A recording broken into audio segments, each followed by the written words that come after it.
हरियाणा में कांग्रेस की हार के बाद इंडिया गठबंधन के घटक दलों के नेताओं ने कांग्रेस की नीति पर सवाल उठाए हैं। इंडिया गठबंधन के सर्कल में व्यक्त सर्वसामान्य दलों की राय यही थी कि कांग्रेस की हार का असली कारण अहंकार और क्षेत्रीय दलों के प्रति तिरस्कार था। आपको बता दें कि दिल्ली में सत्तारूढ़ आम आदमी पार्टी ने बुधवार को घोषणा की कि वह फरवरी में होने वाली दिल्ली विधानसभा चुनाव में कांग्रेस का साथ लिए बिना स्वतंत्र रूप से चुनाव लड़ेगी। तो वही दूसरी ओर कांग्रेस जीत को हार में बदलना जानती है। ऐसी व्यंग्यात्मक टिप्पणी करते हुए शिवसेना उद्धव बालासाहेब ठाकरे पार्टी ने कांग्रेस को चेतावनी देते हुए कहा कि अगर आप महाराष्ट्र में अकेले चुनाव लड़ना चाहते हैं तो पहले हमें बता दे।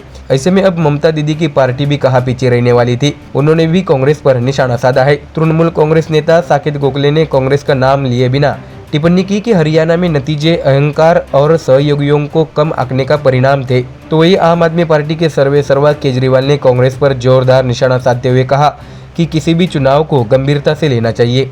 हरियाणा से सबसे बड़ा सबक यही मिला कि चुनाव में अति आत्मविश्वास नहीं रहना चाहिए। आपके सर्वेसर्वा अरविंद केजरीवाल ने कांग्रेस के नेतृत्व से कहा कि हर चुनाव और हर सीट मुश्किल होती है। इसके साथ ही आपने आगामी दिल्ली विधानसभा चुनाव भी अकेले दम पर लड़ने का फैसला किया है। आप प्रवक्ता प्रियंका कक्कड़ ने कहा कि हम अति आत्मविश्वास वाली कांग्रेस और अहंकारी भाजपा से अकेले लड़ने में सक्षम हैं। आपको ये भी बता दें कि लोकसभा चुनाव में आम आदमी पार्टी ने कांग्रेस को 3 सीटें दी थी, फिर भी कांग्रेस ने हरियाणा में सहयोगियों को साथ लेना जरूरी नहीं समझा। कांग्रेस ने इंडिया गठबंधन को गंभीरता से नहीं लिया और हरियाणा चुनाव में गठबंधन नहीं किया। अंत में कांग्रेस को अति आत्मविश्वास के कारण हार का सामना करना पड़ा। तो वही इंडिया गठबंधन में शामिल नेशनल कॉन्फ्रेंस के उपाध्यक्ष उमर अब्दुल्ला ने कहा कि हरियाणा में हार के कारणों पर पता लगाने के लिए कांग्रेस को गहराई से सोचना चाहिए।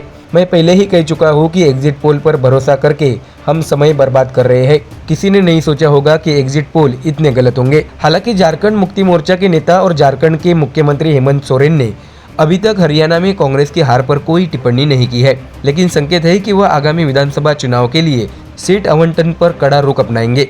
लेकिन मार्क्सवादी कम्युनिस्ट पार्टी ने कहा है कि हालांकि हरियाणा चुनाव नतीजे आश्चर्यजनक थे और कांग्रेस को आत्मनिरीक्षण करने की जरूरत है।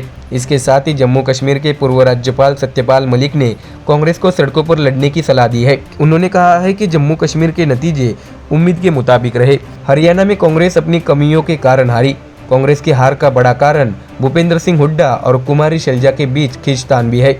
उन्होंने ये भी कहा है कि कम से कम 50 अनुषंगिक संगठन हैं जो बीजेपी की मदद करते हैं। भाजपा के लोग 24 घंटे राजनीति करते हैं। कांग्रेस के लोग संघर्ष नहीं करते, सड़कों पर नहीं उतरते और कहीं लड़ते हुए नजर भी नहीं आते। आलस्य, परिश्रम की कमी, अंतर्कलह और विभाजनकारी पार्टी के रूप में चुनाव में उतरना उनकी हार के प्रमुख कारण है। अगर कांग्रेस नेता हरियाणा में एकजुट होकर लड़ते तो नतीजा कुछ और होता, ऐसा भी मलिक ने अपने बयानों में कहा है। तो वही दूसरी ओर हरियाणा विधानसभा चुनाव के नतीजों को लेकर कांग्रेस के कुछ नेताओं ने अपनी शिकायतें व्यक्त करने के लिए बुधवार शाम चुनाव आयोग के साथ बैठक की। आपको जानकारी दें कि कांग्रेस ने मंगलवार को आरोप लगाया था कि चुनाव नतीजों के दौरान वोटों की गिनती जानबूझकर धीमी की गई। इस पर चुनाव आयोग ने कहा कि आज तक किसी भी चुनाव में ऐसे बयान सुनने को नहीं मिले। ऐसे शब्दों में नाराजगी जताते हुए चुनाव आयोग ने कांग्रेस के राष्ट्रीय अध्यक्ष मल्लिकार्जुन खड़गे और राहुल गांधी को चर्चा के लिए बुलाया है। तो देखा दर्शकों, कांग्रेस को उन्हीं के इंडिया गठबंधन के साथी दल आईना दिखा रहे हैं। ऐसे में अब कांग्रेस ऐसी घिर गई है कि अब कांग्रेस के पास जवाब ही नहीं है। Bureau report, MDR news.